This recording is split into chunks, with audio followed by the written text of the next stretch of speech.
that is not a desirable business plan to me, to try to cherry pick off the government to make money and drive the government program into further deficit. It just doesn't make sense. And obviously, it wouldn't be allowed. Public opinion would be very bad. The government would use that term I just used and say the insurance companies are cherry picking. So they'd want to stop the cherry picking. How would they do that? They would tell us we could no longer underwrite. We could no longer have spousal discounts.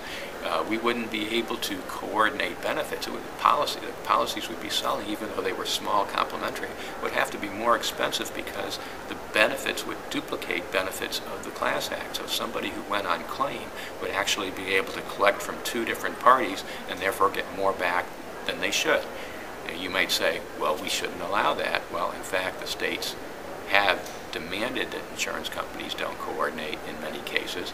If they were to demand that they coordinate in this case, it would solve that problem, but then anybody who had the Class Act who bought private insurance would be not only paying the premium for the private insurance, but they'd be giving up their Class Act benefits.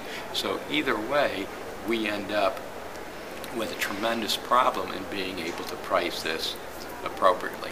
Or another thing they might do is force the Class Act to be a secondary benefit to the insurance, which again would be a way to save the government money, transfer money to the insurance public, and make it unattractive for people to buy it. So there's a lot of problems here. I would also point out that in the analyses that we have of this, we don't reflect the total situation. The question is, how much premium would we need in order to cover the benefits, assuming the government would keep all the premium? The government wasn't planning to keep all the premium because they were going to give a tax deduction to people that would allow them to the government would only have a net. And you also have to look at the impact on other programs, which to at least partly balance that tax issue, there would be some savings on Medicaid. My point there is that you have to look at these things on a comprehensive basis. You don't look at just part of the issue in order to determine what the cost of the program is. And that's what the American Academy of Actuaries did expertly, because apparently that's what they were asked to do.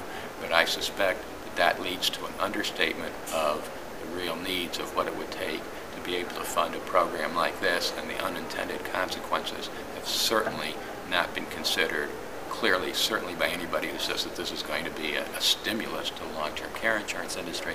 That person is either very naive or, unfortunately, intentionally dishonest. Thank you.